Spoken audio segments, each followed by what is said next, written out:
Dia benar-benar mati kutu setelah sampai di kediaman orang tuanya. Ia langsung dicecar oleh ibu dan ayahnya perihal peristiwa yang terjadi sebulan yang lalu saat ia dinodai oleh suaminya. Mau tidak mau, ia harus menjelaskan semuanya. Tapi sayangnya Zia tidak sempat menceritakan kalau ia sudah menikah dengan Ren karena sang ibu menangis pilu, memeluknya, menangisi nasibnya yang begitu malang. Sang ayah pun juga demikian. Pria itu ikut mendekat dan memeluknya lalu menangis. Bagaimana mungkin Zia bisa menjelaskan semuanya kalau suasananya benar-benar mengharu biru dan benar-benar memilukan. Sampai setelah tangisan ibunya reda, Zia kembali berusaha untuk membuka mulut menceritakan apa yang terjadi sebenarnya. Namun sayang, sang ibu tiba-tiba pingsan, membuat ayah Zia langsung membawa sang ibu ke dalam kamar untuk beristirahat. Sampai detik ini, Zia stres karena belum bisa menjelaskan yang sebenarnya terjadi. Kini ia bingung. Zia mondar-mandir di kamarnya, merasa sangat gelisah. Mana ia tidak sempat membawa ponselnya karena saat ia memergoki Dava dan sang suami yang sedang bertengkar, ponselnya masih berada di atas meja di dalam kamar. Aduh, bagaimana ini? Bagaimana aku bisa menghubungi suamiku? Pasti saat ini Ren benar-benar cemas dan stres karena kehilanganku. Zia mendesah frustasi. Akhirnya ia tidak sanggup berada di kamarnya lagi. Wanita cantik itu mulai mengendap-endap keluar kamar, berusaha ingin meminjam ponsel siapa saja yang ada di luar untuk memberitahukan kondisinya pada sang suami. Namun sialnya, langkahnya harus terhenti ketika sang adik tiba-tiba mencekal lengannya. Mau kemana kamu? Sial, batin Zia dalam hati. Kenapa adiknya jadi overprotective begini? Aku ingin menghirup udara segar. Tetaplah di kamar, Zia. Aku takut pria sialan itu akan menculikmu. Lagi pula, kamu itu sudah mengalami hal yang sangat buruk selama ini. Beristirahatlah dengan tenang dan jangan khawatirkan apapun. Laki-laki itu tidak akan bisa menyakitimu lagi. Zia menggaruk-garuk kepalanya. Kenapa begitu sulit menjelaskan semuanya? Itu karena sang adik selalu memotong pembicaraannya dan tak memberinya kesempatan untuk memaparkan semuanya. Dav, kamu itu tidak mengerti dan aku tidak pernah sempat menjelaskannya padamu. Karena kamu, aku juga tidak ingin mendengarnya, pekik Dava. Bukan ia tidak sudi mendengarnya, Dava hanya tak kuat menahan sakit saat membayangkan penderitaan sang kakak. Rasanya ia ingin melenyapkan pria itu saat ini kala membayangkan pemaksaan yang dilakukan Rain pada kakaknya. Maafkan aku, Zia, jangan cerita apapun lagi karena aku sakit dan perih membayangkan. Dava kehilangan kata-katanya. Dadanya naik turun menahan luapan emosi. Kamu itu salah paham, Dav. Dia itu cukup, potong Dava lagi. Istirahatlah, aku akan pikirkan bagaimana caranya melenyapkan video laknat itu. Kamu tidak perlu melakukannya, dia sudah menghapusnya, pekik Zia kesal. Apa kamu yakin dia sudah menghapusnya sepenuhnya? Bisa jadi dia menyimpannya di tempat lain kan? Dia sudah menghapusnya, jadi jangan dipermasalahkan lagi. Lebih baik kamu mendengarkan apa yang mau kuceritakan. Dia tidak sejahat yang kamu bayangkan. Kamu kenapa sih? Kamu itu aneh, tahu nggak? Kamu itu gagal menikah dengan Kak Ray gara-gara dia. Kamu mau bunuh diri juga gara-gara dia. Jangan membela dia lagi. Apa selama tinggal di rumahnya dia berhasil mencuci otakmu? Jangan-jangan kamu membagus-baguskan dia di depanku karena takut akan ancamannya, tuduh Dava menatap Zia penuh selidik. Bukan itu, Dava. Gimana caranya aku menjelaskannya padamu? kalau kamu tidak pernah memberikan kesempatan untukku bicara. Bekik Sia putus asa. Aku tidak mau mendengar apapun. Aku benar-benar benci setengah mati pada laki-laki itu. Sekarang masuklah ke dalam. Aku akan berjaga di depan kalau pria itu datang kemari. Jangan khawatirkan apapun dan jangan berpikir untuk memberinya kabar hanya karena kamu dalam ancaman. Sekarang kamu sudah di tempat yang aman. Istirahatlah. Sia frustasi karena tidak bisa menjelaskan apapun pada keluarganya. Ibunya sedang pingsan di dalam sana, sementara sang adik sama sekali tidak ingin mendengar penjelasannya. Ia juga ingin bercerita pada sang ayah yang selama ini cukup bijak di matanya. Namun sang ayah juga sedang mengurusi ibunya yang sedang pingsan. Kepalanya mulai sakit. Sia sangat cemas memikirkan suaminya yang pastinya begitu khawatir padanya. Sedetik kemudian rasa khawatirnya itu berubah menjadi rasa panik luar biasa kala ia mendengar ketukan pintu di luar sana dan suara suaminya pun terdengar memanggil-manggil ingin dibukakan pintu. Kurang ajar, beraninya dia datang kemari, geram Dava mengepalkan tangannya. Kamu jangan macam-macam ya Dava, jangan menyakitinya. Bekik Sia berusaha menghadang Dava agar tidak membukakan pintu. Lepaskan tanganku, jangan halangi aku akan hajar dia sampai mati. Dava terlihat kesetanan membuat Sia kewalahan. Ada apa ini? Kenapa ribut-ribut? Dava langsung menatap sang ayah yang baru keluar kamar setelah sebelumnya menepis tangan sang kakak yang memegangi tangannya. Laki-laki itu sudah ada di depan pintu ya. Ini tidak bisa dibiarkan. Aku harus menghajarnya sampai mati, seru Dava berapi-api. Jangan bicara sembarangan. Ayah tak mau kamu masuk penjara. Biar ayah yang menemui laki-laki itu. Akan ayah suruh dia pergi. Lebih baik kamu ajak kakak kamu masuk ke dalam kamar. Jangan biarkan dia keluar. Dava tak bisa membantah perintah sang ayah yang sangat ia hormati. Baik ya. Sia mengatupkan kedua tangannya di depan sang ayah. Ayah, aku ingin bertemu dengannya. Jangan halangi aku ya. Sang ayah menatap dingin pada Sia. Kalau kamu masih menyayangi ayah, turuti kata ayah ya. Masuk ke dalam kamar sekarang. Ayah tidak akan memukulnya atau melakukan hal buruk kepadanya karena ayah tidak mau berurusan dengan hukum. Ayah hanya akan mengusirnya agar tidak mengganggu kamu lagi. Tapi ya, cukup Sia, masuk ke kamar sekarang juga. Sia tidak bisa berkutik rasanya, ingin menghambur keluar sana, tapi Dava sudah memegang tangannya, lalu mengajaknya masuk ke dalam kamar, kemudian menutup pintunya. Aku ingin bertemu dengannya, Dav. Aku ingin bertemu dengan suamiku, teriak Sia tak mampu membendung kekesalannya lagi. Dava membelalak, tidak percaya. Apa? Suami? Iya, dia suamiku. Aku sudah menikah dengannya dan aku tidak mengizinkan kamu memukulnya. Bekik Sia lagi. Apa kamu sudah gila?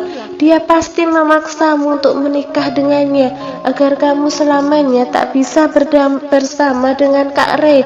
Iya kan? Tuduh Dava yakin. Sia jadi bingung menjelaskan semuanya karena memang awalnya pernikahannya dengan Ray berawal dari paksaan. Itu tidak sepenuhnya benar, Dav. Sekarang juga bahwa aku keluar dari sini. Aku tidak mau ayah mengusirnya. Dava mendengus kesal. Dari jawabanmu saja aku tahu persis kamu dipaksa. Aku tidak akan membiarkanmu keluar dari ruangan ini karena ini adalah amanat ayah. Terlepas kamu menikah atau tidak dengannya, aku tidak peduli. Kalau kamu sungguh sudah menikah dengannya, aku sendiri yang akan mengurus perceraian kalian. Tidak akan aku biarkan laki-laki itu masuk ke dalam keluarga kita. Rasa rindu di hati Rin tidak bisa terbendung lagi. Ia hanya mampu bertahan 3 jam seusai menghubungi sekretarisnya dan langkah kaki Rin pun akhirnya tidak bisa ditahan lagi. Ia mengambil kunci mobil lalu melesat menuju ke rumah mertuanya, yaitu orang tua Sia. Ia tak peduli apa yang akan terjadi.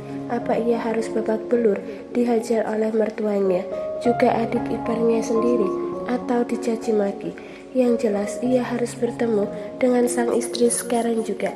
Ia bisa mati kalau tidak bertemu dengannya.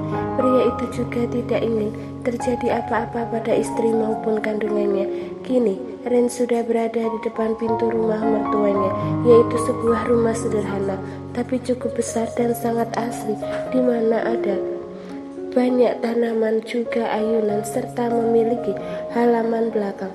Ia tahu persis ada sebuah taman serta kolam ikan tempat Sia dan keluarganya mengadakan acara-acara keluarga seperti barbeque, kumpul-kumpul juga main gitar bersama adik juga sepupunya. Jujur itu membuatnya iri setengah mati. Kenapa? Karena Sia memiliki keluarga yang sangat harmonis dan Ren ingin menjadi bagian dari keluarga ini. Namun Ren tidak yakin restu itu akan bisa ia dapatkan dalam waktu cepat. Pelan-pelan ia segera mengetuk pintu sambil memanggil sang istri, berharap dibukakan pintu. "Sayang, buka pintunya, aku ingin bertemu dengan ayah dan ibumu." Setelah beberapa kali mengetuk, akhirnya pintu pun terbuka. Laki-laki yang ia lihat di halaman belakang ketika ia mengintip sang istri beberapa waktu lalu. Saat Ren menginap di dalam mobil sambil memperhatikan sang istri dari kejauhan, akhirnya keluar dari balik pintu. Wajahnya sangat tampan untuk usia laki-laki parubaya. Ayah mertuanya itu adalah tipikal laki-laki yang tampan, rupawan. Wajar saja kalau Dava mewarisi wajah tampannya. Sudah bisa dibayangkan, ibu mertuanya juga pasti cantik jelita yang parasnya diwarisi oleh Zia. "Maaf ya, kenapa kamu memanggilku ayah?" tanya Agus heran. Maaf Om." Ren seketika tergagap. Ia tak pernah takut pada siapapun selama ini, dan kali ini ia takut. Lututnya pun gemetar. Ia gugup setengah mati menghadapi ayah mertuanya, padahal wajahnya sama sekali tidak garang. Ren akhirnya tahu kalau kemungkinan istrinya belum sempat berterus terang tentang siapa dia. "Maafkan aku Om, aku sungguh ingin bertemu dengan Zia dan kami ingin menjelaskan semuanya. Tidak ada yang perlu kamu jelaskan lagi pada keluarga kami, karena kami sudah mengetahui semuanya dari Dava," potong pria parubaya yang bernama Agus itu dengan sorot mata tegas. Itu semuanya tidak sepeng ayah.